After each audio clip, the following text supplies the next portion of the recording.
The three rose and went outside.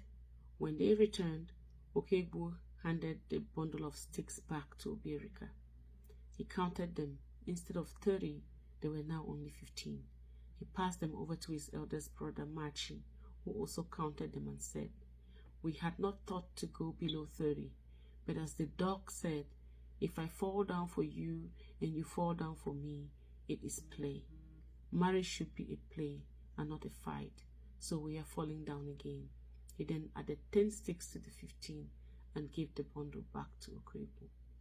In this way, Akweke's bride price was finally settled at 20 bags of cowries. It was already dusk when the two parties came to this agreement. "Go and tell Akweke's mother that we have finished," Obiorika said to his son Maduka.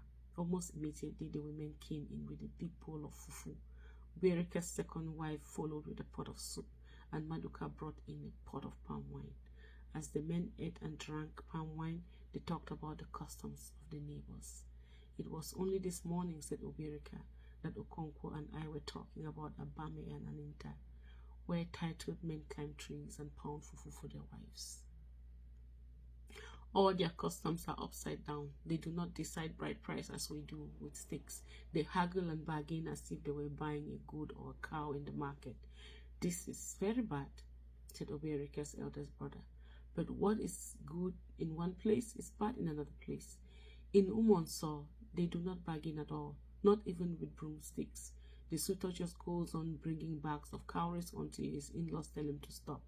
It is a bad custom because it always leads to a quarrel." "The world is large," said Okonkwo.